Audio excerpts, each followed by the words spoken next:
ভাঙড়ে সরকারি স্কুল এবং স্বাস্থ্যকেন্দ্র পরিদর্শন করে সংবাদ মাধ্যমের মুখোমুখি হলেন ভাঙড়ের বিধায়ক নওশাদ সিদ্দিকী।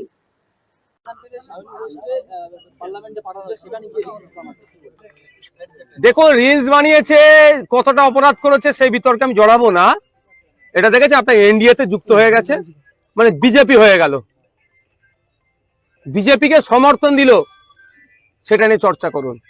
এমপি গুলোর অবস্থা কোন জায়গায় দাঁড়াচ্ছে।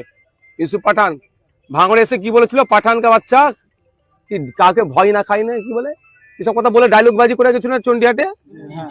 পাঠানের বাচ্চা কাউকে ভয় খায় না, এইসব সমস্ত কথা এসব কিছু বলে গিয়েছিল। ওরাই বোমাবাজি করে আমাদের নামে দোষ দিয়েছিল, সেটা বলছিল।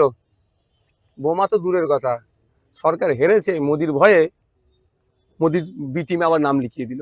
এই অবস্থাতে দুর্নীতি ঢাকতে জাহাঙ্গীর নাও দাদা বাসন্তী হাইওয়ের উপরে সেখানে একটা কোম্পানিতে গিয়ে তোলাবাজি বা সেখানে বাধা দেওয়ার অভিযোগ করেছিল আলতু পান্নার বিরুদ্ধে, এমনকি সেখানে আরাবুল ইসলামের যোগ্য পাওয়া যায়, সেখানে কি বলবেন? দেখুন, আমার একদম সরাসরি বক্তব্য, ভাঙড় থেকে তোলাবাজদেরকে ধ্বংস করা হয়েছে গণতান্ত্রিক প্রক্রিয়ায়। নতুন করে তোলাবাজের জন্ম ভাঙড়ে হতে আমি দেব না। আমার একটা অবস্থান ক্লিয়ার। প্রশাসনের যদি অভিযোগ হয়ে থাকে, প্রশাসন অভিযোগের সত্যতা যাচাই করে দেখবে।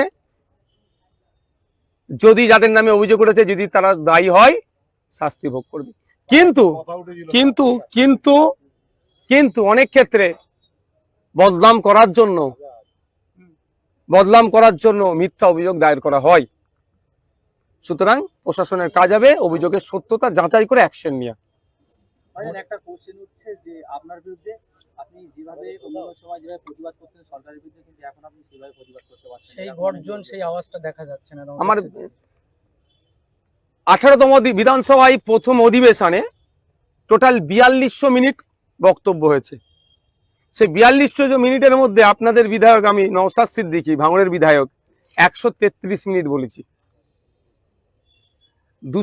4200 কে যদি 294 তে ভাগ করা হয়, 14 মিনিটের একটু বেশি হচ্ছে হিসাব গড়ে।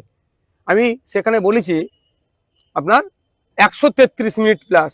ওই 133 মিনিটের বক্তব্যগুলো শুনুন, প্রতিবাদ কাকে বলে আর কিভাবে করতে হয়। সমস্যা হচ্ছে এটা, আমি কোনোদিনের জন্যই মা বাপ তুলে কাউকে খিস্তিতে প্রতিবাদ করিনি, আজকেও আমি সেটা পারবো না। আমি অন ক্যামেরা বলে দিচ্ছি, আমি তথ্যভিত্তিক ডেটা ভিত্তিক প্রতিবাদ করেছি বিগত দিনে, এখনো করছি। এবার প্রশ্ন একটা জায়গায় থেকে যাচ্ছে, একটা জায়গায় আছে, সেটা হচ্ছে এয়ারপোর্টের মসজিদ। আরে এয়ারপোর্ট মসজিদ কমিটিকে বারবার বলছি, যিনি দায়িত্বে আছে তার কাছে লোক পাঠাচ্ছি। যদি আমাকে রেকগনাইজ না করে, আমি তো ওখানকার বিধায়ক নয়, আমি কি করব? আমি যত জায়গায় দেখেছেন, সেই জয়নগরে আমার ছোট্ট বোনটি হোক, বারাইপুরের আমার ছোট্ট বোনটি হোক, যেখানে অন্যায় হয়েছে যত জায়গায় আমি গিয়েছি, আগে তার বাড়ির লোকের সাথে আমি কথা বলে গিয়েছি। বাড়ির লোক যদি না আমাকে অ্যাক্সেস দেয়, আমি কোথায় গিয়ে উঠবো? তো এই বিষয়টা তো আমি বারবার বলছি, তাদেরকে যোগাযোগ করছি। যদি আমাকে তারা বা কি চক্র চলছে সবই তো বুঝতে পারছে, আর বলার আমার প্রয়োজন নেই। যদি না আমাকে উপযুক্ত পেপারস প্রোভাইড করে, আমি কি করব? আর আমি এতটুকু বলে রাখছি, অন্যায়ের কাছে আমি মাথা নত করব না। কে সামনে আছে, পিছনে আছে, কি আছে, পাত্তা দিই না। বিধানসভার মধ্যে দাঁড়িয়ে এই পঞ্চায়েতের অ্যামেন্ডমেন্ট নিয়ে আসে, সেকেন্ড অ্যামেন্ডমেন্ট নিয়ে এসে প্রধানদের ক্ষমতা কেড়ে নিতে চাইছে, এর বিরুদ্ধে নওশাদ সিদ্দিকী গলাবাজি করেছে বিধান ফ্লোরের মধ্যে দাঁড়িয়ে। সেই রেকর্ড আপনার লাইভ হচ্ছে, আপনারা দেখেছেন। ধর্মীয় পর্যটনকে কেন্দ্র করে বিজেপি একটা নির্দিষ্ট ধর্ম ছাড়া অন্য শিখ, খ্রিস্টান, জৈন, আদিবাসী, মুসলিম যারা যেগুলো আছে তাদের ধর্মস্থানকে বাদ রেখেছে। তার প্রতিবাদ এই নওশাদ সিদ্দিকী ফ্লোরে দাঁড়িয়ে করেছে। 200 ইউনিট বিদ্যুৎ দেওয়ার গল্প শুনিয়েছিল, দিতে পারেনি বিজেপি।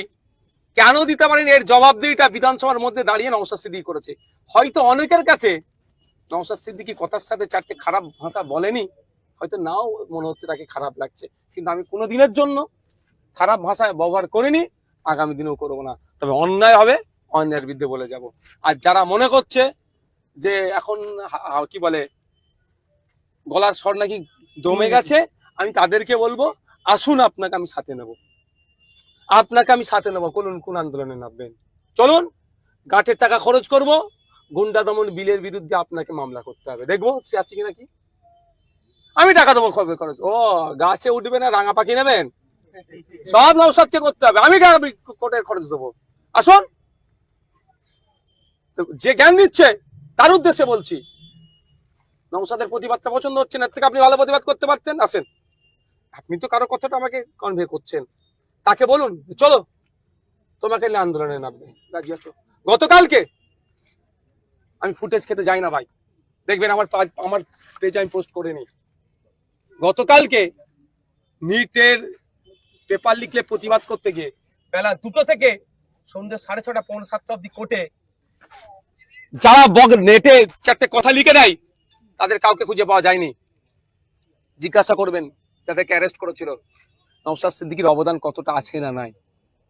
বিগত দিনে যেমন ছিলাম এখনো আছে, আগামী দিনে থাকবো। এতটুকু শুধু বলে রাখি, আমার রুজি আর আমার মৃত্যু না শুভেন্দু অধিকারীর হাতে আছে না মমতা ব্যানার্জির হাতে ছিল, আল্লাহ সৃষ্টিকর্তার হাতে আছে। আমি কাউকে পরোয়া করি না, হ্যাঁ সম্মান দিই। আমি মুখ্যমন্ত্রীকে যখন, তৎকালীন মুখ্যমন্ত্রী মমতা ব্যানার্জিকে যখন বাংলাদেশের একটা বক্তা বলেছিল, একটা খারাপ শব্দ ব্যবহার করেছিল না, হ্যাঁ, তখন নওশাদ সিদ্দিকী কথা বলেছিল, তখন তাহলে বলতে পারতেন আপনারা যে তৃণমূল হয়ে গেল নাকি? অন্যায় করেছো, প্রতিবাদ করেছে। কলকাতাতে তৃণমূল পরিচালিত বিভিন্ন গ্রাম পঞ্চায়েত অনুষ্ঠান আছে, এবারে ভাঙড় পঞ্চায়েত সমিতির বিরুদ্ধে সভাপতির বিরুদ্ধে অনুষ্ঠান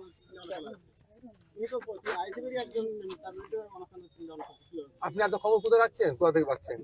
ভাইজান আপনার বিরুদ্ধে মিছিল হয়েছিল, আপনি এয়ারপোর্ট করতে দিচ্ছেন না এখানে। ওই প্রশ্ন সাংবাদিক নিয়ে তাহলে করছে, এই প্রশ্নটা আছে এয়ারপোর্ট যেটা বলছে, কোশ্চেনটা আছে আপনার বিরুদ্ধে এখানে একেবারে এয়ারপোর্টের যে দাবি রেখেছেন নওশাদ সিদ্দিকী, যে আমাদের এখানে এয়ারপোর্ট হবে সেটাকে বানচাল করেছে, আমাদের মানুষ যারা কাজ পেত উন্নতি থেকে পিছিয়ে দিল, ভাঙড়কে আরো আরো আরো 100 বছর পিছিয়ে দিল। যারা বলেছে আমি তাদেরকে সম্মান জানিয়ে বলবো, তারা যেখানে বসবাস করে সেটা ম্যাক্সিমামটা ওয়েটল্যান্ড লাগোয়া, ওয়েটল্যান্ডকে বুঝিয়ে আন্তর্জাতিক স্তরে দেশের নামকে বদনাম করছে।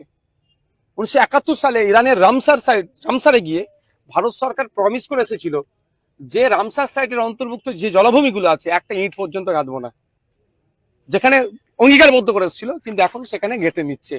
কথা বলছে না কেন, আটকাচ্ছে না কেন, আপনি বলেছেন স্পিকারের আটকাচ্ছে না কেন, তারা আটকাচ্ছে না কেন? 1 নম্বর কথা, অবৈধ যে সমস্ত নির্মাণ হচ্ছে সেগুলো বন্ধ করতে পারছে না, পরিবেশকে দূষণ করছে। ব্যাপারটা হচ্ছে নওশাদ সিদ্দিকীর বিরুদ্ধে তো মুখ খুলতে হবে, কিছুতে পাইনি, একটা পেয়েছে। আমি আবারও অন ক্যামেরা বলছি, ভাঙড়ের মানুষ যেটা চাইবে, লাগবে না, ভাঙড়ের মানুষ যেটা চাইবে সেটাই আমি করব। তাতে কি আমাকে খারাপ ভালো বললো, আমি আমার যাই আসে যায় না। ভাঙড়ের মানে